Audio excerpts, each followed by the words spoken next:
Hello students, video शुरू करने से पहले प्लीज चैनल को लाइक, शेयर और सब्सक्राइब जरूर करें। एक इम्पॉर्टेंट इन्फॉर्मेशन, अगर आपको इस वीडियो के नोट्स चाहिए तो डिस्क्रिप्शन बॉक्स में दिया गया डाउनलोड लिंक चेक करें। Thank you. चलिए शुरू करते हैं। इस वीडियो में हम पढ़ेंगे BES 121 childhood and growing up के प्रीवियस ईयर क्वेश्चन और most important questions with answers. ये क्वेश्चंस आपके एग्जाम के लिए बहुत इंपॉर्टेंट है। अगर आपने ये अच्छे से कर लिए तो एग्जाम निकलना पक्का है। Let's begin. Question 1. Discuss the different stages of cognitive development as enunciated by Piaget. Give suitable examples for supporting the discussions. Question explanation. इस क्वेश्चन में हमें जीन पियाजे के कॉग्निटिव डेवलपमेंट के स्टेजेस को डिटेल में समझाना है। हर stage sensory motor, preoperational, concrete operational और फॉर्मल ऑपरेशनल को एग्जाम्पल के साथ एक्सप्लेन करना है ताकि हर एज ग्रुप में सोचने और समझने का तरीका समझ आए। आंसर। इंट्रोडक्शन। कॉग्निटिव डेवलपमेंट का मतलब होता है बच्चों के सोचने, समझने और सीखने की प्रोसेस। जीन पियाजे, एक स्विस साइकोलॉजिस्ट, ने बताया कि बच्चे अपने एनवायरनमेंट से एक्टिवली सीखते हैं। उन्होंने कॉग्निटिव डेवलपमेंट को 4 स्टेजेस में डिवाइड किया, जहां हर स्टेज में बच्चे का सोचने का तरीका अलग होता है। यह स्टेजेस बच्चों के मेंटल ग्रोथ को समझने के लिए बहुत इंपॉर्टेंट है। Main body. 1. Sensory motor stage, birth to 2 years. इस स्टेज में बच्चे अपनी सेंसर्स और मूवमेंट से दुनिया को समझते हैं। वो चीजों को देखते, छूते, सुनते और टेस्ट करते हैं। इस दौरान एक इंपॉर्टेंट कॉन्सेप्ट डेवलप होता है, ऑब्जेक्ट परमानेंस, मतलब बच्चे समझते हैं कि चीजें गायब होने पर भी एग्जिस्ट करती है। एग्जाम्पल, अगर एक टॉय ब्लैंकेट के नीचे छुपा दो, छोटा बच्चा उस नहीं ढूंढेगा, लेकिन थोड़ा बड़ा बच्चा ब्लैंकेट हटाकर टॉय निकल लेगा। यह स्टेज इंटेंशनल एक्शंस और सिंबॉलिक थिंकिंग की शुरुआत होती है। 2. Pre-operational stage, 2 to 7 years. इस स्टेज में लैंग्वेज और सिंबल्स का उस बढ़ता है। बच्चों का सोच अभी भी ईगोसेंट्रिक होता है, मतलब उन्हें दूसरों के नजरिए से सोचना मुश्किल लगता है। इन्हें कंजर्वेशन का कॉन्सेप्ट समझ नहीं आता, जैसे शेप बदलने से क्वांटिटी बदलती नहीं। एग्जाम्पल, अगर 2 ग्लासेस में इक्वल पानी हो और एक का पानी लंबा ग्लास में डाल दिया जाए, तो बच्चा सोचेगा लंबा ग्लास ज्यादा पानी वाला है। इस स्टेज में बच्चे इमेजिनेटिव प्ले और प्रिटेंड गेम्स बहुत पसंद करते हैं। 3. Concrete operational stage, 7 to 11 years. इस स्टेज में लॉजिकल थिंकिंग डेवलप होती है। बच्चे कंजर्वेशन, रिवर्सिबिलिटी और क्लासिफिकेशन को समझने लगते हैं। आप वो कंक्रीट चीजों पर रीजन कर सकते हैं, पर एब्स्ट्रैक्ट आइडियाज समझना अभी मुश्किल होता है। एग्जाम्पल, अगर मिट्टी के अलग शेप्स बना दो तो बच्चा समझता है कि मिट्टी की क्वांटिटी सेम है। इस स्टेज में प्रॉब्लम सॉल्विंग और रीजनिंग स्किल्स डेवलप होती है। 4. Formal operational stage, 12 years and above. यह फाइनल स्टेज है जहां एब्स्ट्रैक्ट और हाइपोथेटिकल थिंकिंग डेवलप होती है। आप एडोलेसेंट बच्चे लॉजिकली और क्रिटिकली सोच सकते हैं। ये लोग मल्टीपल पर्सपेक्टिव से सोचकर प्रॉब्लम सॉल्व करते हैं। एग्जाम्पल, एक टीनेजर मॉरल या सोशल जस्टिस इश्यूज पर रीजन कर सकता है या साइंस एक्सपेरिमेंट प्लान कर सकता है। इस स्टेज में साइंटिफिक थिंकिंग और क्रिएटिव रीजनिंग का विकास होता है। पियाजे थियरी के की फीचर्स। एक्टिव लर्निंग, बच्चे करके सीखते हैं। सीक्वेंशियल स्टेजेस, हर स्टेज पहले वाले पर डिपेंड करती है। मैच्योरेशन का रोल, बायोलॉजिकल ग्रोथ और एक्सपीरियंस दोनों का अफेक्ट होता है। एजुकेशनल यूज, टीचर्स को एज अप्रोप्रिएट एक्टिविटीज देनी चाहिए, जैसे छोटे बच्चों के लिए प्ले लर्निंग और बड़े बच्चों के लिए प्रॉब्लम सॉल्विंग। कंक्लूजन, पियाजे की थियरी हमें यह समझाती है कि बच्चों का सोचने का प्रोसेस स्टेप बाय स्टेप बढ़ता है। अगर टीचर्स और पेरेंट्स इन स्टेजेस को समझकर गाइडेंस दें, तो लर्निंग और डेवलपमेंट दोनों बेहतर हो सकते हैं। यह थियरी एजुकेशन और साइकोलॉजी दोनों में एक फाउंडेशन का काम करती है। If you need the notes of this video, there's a download link in the description box. Be sure to check it out. Thank you. Let's see the next question. Question 2. Child right is a part of human right. Justify the statement. Question explanation. यह question ये पूछ रहा है कि बच्चों के अधिकार, child rights, कैसे ह्यूमन राइट्स का एक हिस्सा है। आपको ये बताना है कि बच्चे भी इंसान हैं, इसलिए उन्हें भी वही डिग्निटी, प्रोटेक्शन और डेवलपमेंट के अधिकार मिलने चाहिए जो हर इंसान को मिलते हैं। आंसर। इंट्रोडक्शन। चाइल्ड राइट्स का मतलब है बच्चों को मिलने वाले बेसिक अधिकार, जैसे जीने का अधिकार, शिक्षा, सुरक्षा और विकास। यह ह्यूमन राइट्स से अलग नहीं है, बल्कि उनका एक एक्सटेंशन है। ह्यूमन राइट्स हर इंसान को इज्जत, समानता और आज़ादी देते हैं, और बच्चे भी इंसान हैं, इसलिए उनके राइट्स भी उतने ही महत्वपूर्ण हैं। 1989 में UNCRC, United Nations convention on the rights of the child, के माध्यम से बच्चों के अधिकारों को विश्व स्तर पर स्वीकृति मिली। Main body. 1. चाइल्ड राइट्स का अर्थ और प्रकृति। चाइल्ड राइट्स उन हकों का सेट है जो हर बच्चे को सुरक्षा, पोषण, शिक्षा और सामाजिक भागीदारी के लिए मिलते हैं। इन्हें 4 मुख्य हिस्सों में बताया गया है: सर्वाइवल, डेवलपमेंट, प्रोटेक्शन और पार्टिसिपेशन। जैसे ह्यूमन राइट्स यूनिवर्सल है, वैसे ही चाइल्ड राइट्स भी हर बच्चे के लिए लागू होते हैं। उदाहरण: जैसे हर बच्चे को स्कूल जाने और हेल्थ केयर पेन का अधिकार है, वैसे ही हर व्यक्ति को जीने और आज़ादी का हक है। 2. ह्यूमन राइट्स और चाइल्ड राइट्स का संबंध। ह्यूमन राइट्स सब लोगों के लिए होते हैं, चाहे वो बड़े हो या छोटे। बच्चे भी इंसान हैं, इसलिए उनके अधिकार भी ह्यूमन राइट्स का एक हिस्सा है। पर क्योंकि बच्चे शारीरिक और मानसिक रूप से कमजोर होते हैं, उन्हें स्पेशल प्रोटेक्शन की जरूरत होती है। 1948 के universal declaration of human rights ने सबके लिए समान अधिकारों का आधार दिया, जिससे बच्चों के अधिकारों के लिए अलग कन्वेंशन बना। उदाहरण: यूडीएचआर के आर्टिकल 25 में मदर्स और चिल्ड्रन के लिए स्पेशल केयर और प्रोटेक्शन का जिक्र किया गया है।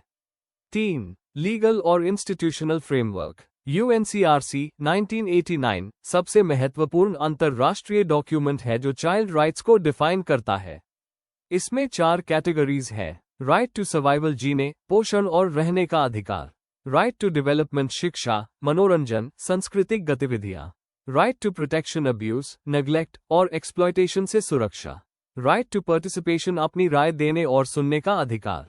भारत ने 1992 में यूएनसीआरसी रैटिफाई किया और कई कानून बनाए, जैसे right to education act 2009, juvenile justice act 2015, POCSO act 2012। उदाहरण: भारत के संविधान के आर्टिकल 39A और 39F बच्चों की सुरक्षा और उनके स्वस्थ विकास को प्रमोट करते हैं।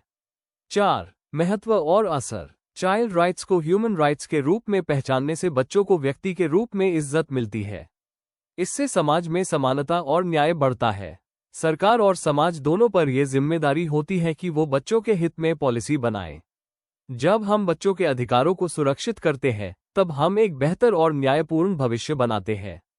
उदाहरण: इंडिया के मिड डे मील स्कीम और आईसीडीएस प्रोग्राम बच्चों के हेल्थ और एजुकेशन से जुड़े राइट्स को मजबूत करते हैं। कंक्लूजन: बच्चों के अधिकार वास्तव में ह्यूमन राइट्स का एक अनिवार्य हिस्सा है। ये उन्हें भी वही डिग्निटी और प्रोटेक्शन देते हैं जो हर व्यक्ति को मिलता है।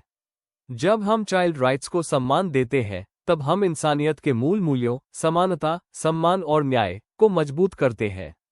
If you need the notes of this video, there's a download link in the description box. Be sure to check it out. Thank you. Question 3.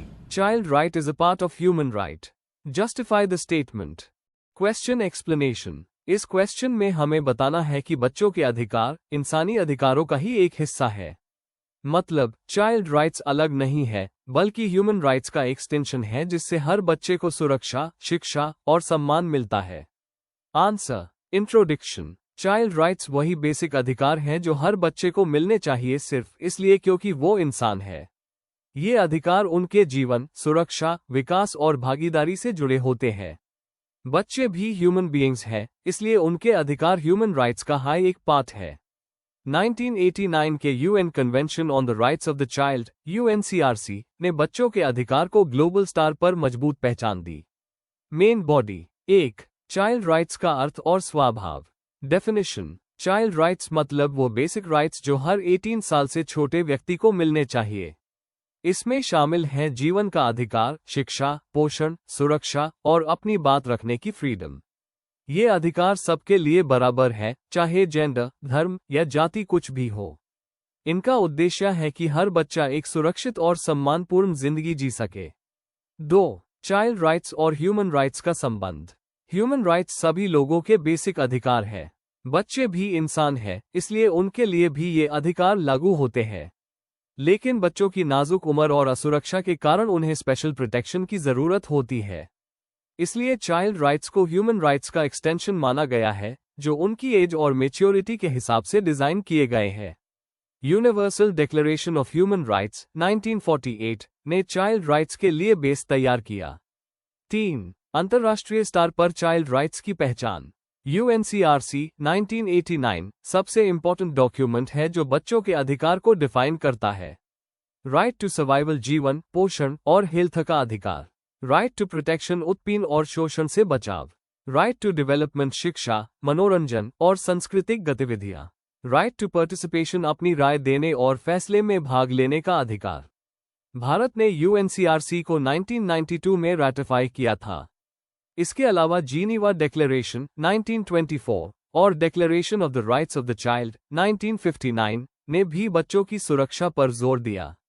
4. Bharat में संवैधानिक और कानूनी सुरक्षा। भारतीय संविधान में कई प्रोविजंस हैं जो बच्चों के अधिकार की रक्षा करते हैं। आर्टिकल 14 सबके लिए समान अधिकार। आर्टिकल 21 जीवन और व्यक्तिगत स्वतंत्रता का अधिकार। आर्टिकल 21A 6 से 14 साल तक की उम्र के लिए मुफ्त और अनिवार्य शिक्षा। आर्टिकल 24 बच्चों से बाल श्रम पर रोक। आर्टिकल 39A एंड F बच्चों के स्वास्थ्य और विकास की रक्षा। इंपॉर्टेंट कानून और नीतियां। Juvenile justice act 2015, right to education act 2009, POCSO act 2012, national policy for children 2013-5। Child rights को ह्यूमन राइट्स के रूप में पहचानने का महत्व। इससे बच्चों को सम्मान और सुरक्षा मिलती है। अब्यूज, नेग्लेक्ट और एक्सप्लॉयटेशन से बचाव होता है। शिक्षा और सेहत के लिए बराबर अवसर मिलते हैं। सरकार और समाज दोनों चाइल्ड फ्रेंडली पॉलिसीज बनाते हैं। बच्चों को एक राइट्स होल्डर के रूप में पहचाना जाता है, न कि सिर्फ प्रोटेक्शन के ऑब्जेक्ट के रूप में। 6. चुनौतियां और समस्याएं। कानून होने के बावजूद कई बच्चे अभी भी बाल श्रम, गरीबी और जेंडर भेदभाव से जूझ रहे हैं। अवेयरनेस की कमी और पॉलिसी इम्प्लीमेंटेशन में कमी अभी भी एक चुनौती है। इसके लिए एजुकेशन और सामाजिक सुधार बहुत जरूरी है।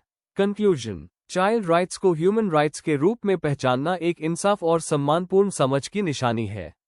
जब हम बच्चों को एक व्यक्ति के रूप में सम्मान देते हैं, तभी उनका विकास पूरी तरह संभव होता है। हर बच्चा अपने अधिकार के साथ एक बेहतर भविष्य जी सकता है। If you need the notes of this video, there's a download link in the description box. Be sure to check it out. Thank you. Question 4. As a secondary school teacher, how would you develop thinking skills among your students in the classroom? Prepare an action research plan for developing this skill among your students. Question explanation. इस question में आपसे पूछा गया है कि एक secondary school teacher के रूप में आप स्टूडेंट्स में थिंकिंग स्किल्स जैसे क्रिटिकल, क्रिएटिव और रिफ्लेक्टिव थिंकिंग कैसे डेवलप करेंगे। साथ ही आपको एक एक्शन रिसर्च प्लान बनाना है जिसमें स्टेप्स हों: प्रॉब्लम आइडेंटिफाई करना, प्लान बनाना, इम्प्लीमेंट करना, ऑब्जर्व करना और रिफ्लेक्ट करना। आंसर। इंट्रोडक्शन। आज के एजुकेशन सिस्टम का मेन गोल सिर्फ नॉलेज देना नहीं, बल्कि स्टूडेंट्स में सोचने और समझने की स्किल्स डेवलप करना है। थिंकिंग स्किल्स स्टूडेंट्स को लॉजिकल सोच, एनालिसिस और डिसीजन मेकिंग में मदद करती है। जॉन डेवी और जीन पियाजे जैसे शिक्षा विचारक कहते हैं कि सोच तभी बढ़ती है जब स्टूडेंट एक्टिवली एंगेज और रिफ्लेक्ट करता है। इस आंसर में हम देखेंगे कि टीचर क्लासरूम में कैसे थिंकिंग स्किल्स डेवलप कर सकता है और एक एक्शन रिसर्च प्लान भी बनाएंगे। Main body. A, thinking skills का मतलब और इम्पोर्टेंस। थिंकिंग स्किल्स का मतलब है इंफॉर्मेशन को एनालाइज, इवैल्यूएट और उस करने की क्षमता। ब्लूम्स टैक्सोनॉमी के मुताबिक हायर ऑर्डर थिंकिंग स्किल्स में आते हैं एप्लीकेशन, एनालिसिस, इवैल्यूएशन और क्रिएशन। ये स्किल्स स्टूडेंट्स को इंडिपेंडेंट लर्नर बनाती है और उन्हें रियल लाइफ प्रॉब्लम सॉल्व करने के लायक बनाती है। सेकेंडरी लेवल पर ये स्किल्स फ्यूचर चैलेंजेस के लिए स्टूडेंट्स को तैयार करती है। बी, थिंकिंग स्किल्स डेवलप करने के तरीके। Inquiry based learning. स्टूडेंट्स को क्वेश्चंस पूछने और एक्सप्लोर करने के लिए मोटिवेट करें।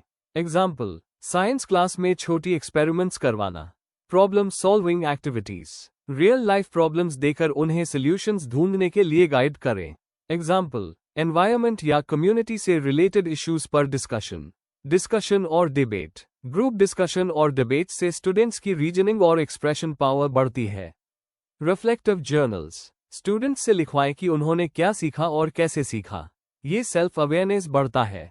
क्रिटिकल थिंकिंग वर्कशीट्स और games, logical puzzles, case studies और क्रिएटिव टास्क से सोचने की क्षमता बढ़ती है। सी, टीचर का रोल। टीचर को एक फैसिलिटेटर बनना चाहिए जो स्टूडेंट्स को गाइड करें, सिर्फ लेक्चर ना दें। क्लासरूम को सेफ और ओपन एनवायरनमेंट बनाएं जहां गलती करना सीखने का हिस्सा हो। फीडबैक देकर स्टूडेंट्स को अपनी थिंकिंग इंप्रूव करने में मदद करें। स्कैफोल्डिंग अप्रोच यूज करें, पहले गाइडेंस दें, फिर इंडिपेंडेंट काम करने दें। D, action research plan for developing thinking skills. Step 1, problem identify करना। ऑब्जर्वेशन, स्टूडेंट्स रोट लर्निंग पर डिपेंड है और क्रिटिकल थिंकिंग वीक है। Step 2, planning. गोल, स्टूडेंट्स में क्रिटिकल और क्रिएटिव थिंकिंग बढ़ाना। Activities, group discussion, inquiry based tasks, debates, reflective writing. Step 3, implementation. Duration 4 weeks। Week wise plan. Week 1 brainstorming session, week 2 problem solving activity, week 3 group debate, week 4 reflection और feedback session. Step 4, observation और data collection. Observation sheets, feedback forms और teacher note से progress देखें। Step 5, reflection और evaluation. देखें क्या students ज्यादा questions पूछने लगे या डीपर थिंकिंग दिखाए। फाइंडिंग्स शेयर करें और इम्प्रूवमेंट के लिए नए स्टेप्स प्लान करें। कंक्लूजन, थिंकिंग स्किल्स डेवलप करना आज के समय में हर टीचर का बेसिक गोल होना चाहिए। इंटरैक्टिव और रिफ्लेक्टिव क्लासरूम से स्टूडेंट्स सिर्फ एग्जाम के लिए नहीं बल्कि लाइफ के लिए रेडी बनते हैं। एक्शन रिसर्च से टीचर अपनी टीचिंग मेथड्स को बेटर बना सकता है और स्टूडेंट्स में इंडिपेंडेंट थिंकिंग ला सकता है। Before we end, please like, share and subscribe the channel for more such study materials and one important information अगर आपको नोट्स चाहिए तो डिस्क्रिप्शन बॉक्स में डाउनलोड लिंक दिया हुआ है, जरूर चेक करें। Thank you.